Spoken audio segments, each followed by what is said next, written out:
गुप्त विद्या चैनल में आपका स्वागत है। आज के इस वीडियो में हम महाविद्या साधना के ऊपर चर्चा करने वाले हैं।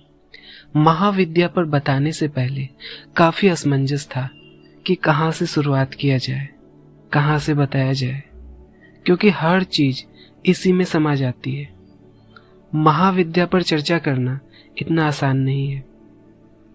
जिनका वर्णन शब्दों से परे है, शायद इस विषय में बताने की शक्ति भी माता ही देंगी। तो आइए जानते हैं महाविद्या साधना के बारे में। महाविद्या साधना सर्वोच्च साधना है, सबसे अंतिम साधना मानी जाती है। इसके बाद कुछ भी नहीं बचता, सब सहज हो जाता है, सब संभव हो जाता है। महाविद्या साधक इस संसार में तो पूजनीय होते ही हैं, बल्कि देवता के द्वारा भी पूजनीय हो जाते हैं। उन साधकों के आगे वे भी हाथ जोड़े रहते हैं। इस साधना के बाद किसी भी देवी देवता की साधना करना अति आसान हो जाता है। उनकी ऊर्जा के आगे सारी सिद्धियां छोटी पड़ जाती है। उनकी साधना के बाद साधक किसी भी सिद्धि को क्षण में पा लेता है। वैसे इनके बाद अन्य किसी साधना की जरूरत भी नहीं पड़ती एक साधक को। महाविद्या धर्म, अर्थ, काम, मोक्ष चारों एक साथ प्रदान करती है। किसी भी चीज में साधक को पीछे नहीं रहने देती, न्यून नहीं रहने देती।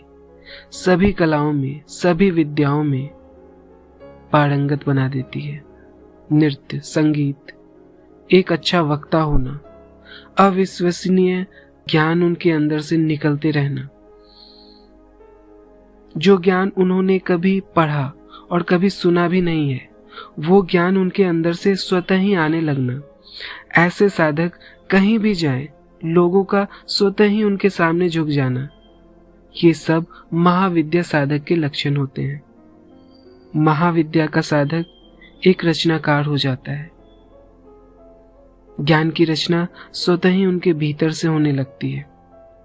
साधारण जीवन में भी जन्म लेकर उनका जीवन असाधारण हो जाता है।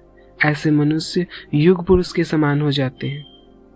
सभी प्रकार के भोग को पाकर अंत में मोक्ष को भी पाते हैं। ऐसा व्यक्ति जिस चीज में हाथ डालता है, जगह पर उनके पैर पड़ते हैं, वहां लक्ष्मी का आगमन होने लगता है। स्वयं राम कृष्ण ने भी महाविद्या की साधना की थी, जो कि स्वयं ही भगवान के अवतार हैं। उन्हें भी अपने जीवन को पूर्ण बनाने के लिए, इस मनुष्य जीवन को पूर्ण बनाने के लिए महाविद्या साधना की आवश्यकता पड़ी। इस मनुष्य के जीवन को पूर्ण बनाने के लिए, सभी प्रकार के भोगों से परिपूर्ण होने के लिए, सभी कलाओं, सभी विद्याओं से पूर्ण होने के लिए महाविद्या साधना की आवश्यकता पड़ती है।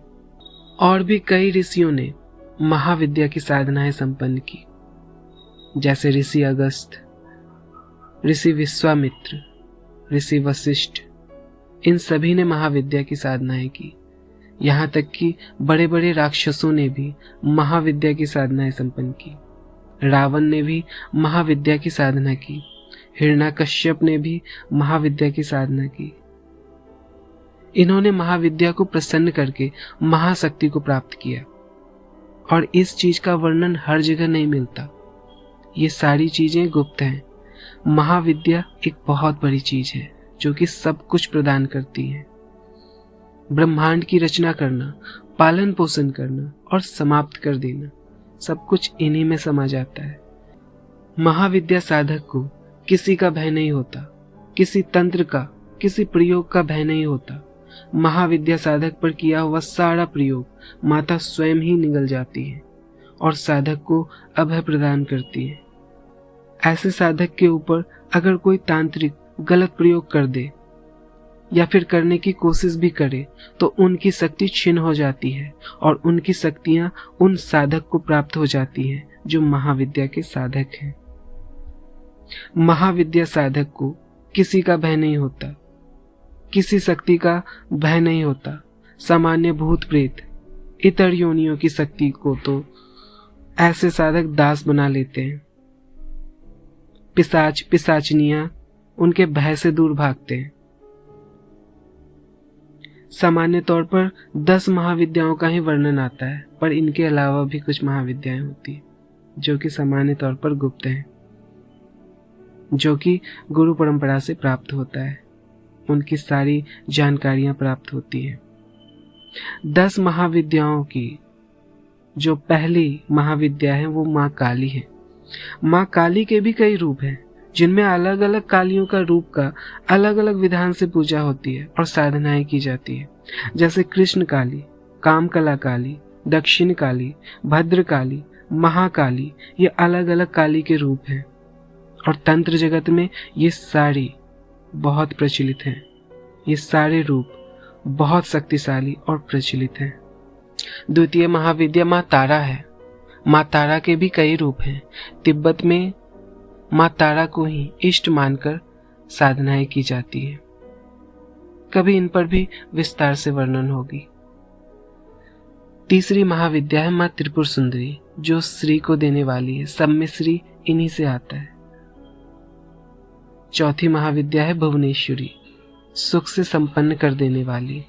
पांचवी है माँ छिन्नमस्ता, सोच से परे सौभाग्य को देने वाले। छठी है त्रिपुर भैरवी, सभी बंधनों से मुक्त करके संपन्न करने वाली। सातवीं है माँ धूमावती, दुख और दरिद्र और शत्रुओं को खा जाने वाली। आठवीं है माँ बगलामुखी, शत्रु स्तंभन और मर्दन करने वाली। नौवीं है माता मातंगी, जगत को सम्मोहित कर देने वाली, सभी कलाओं को देने वाली।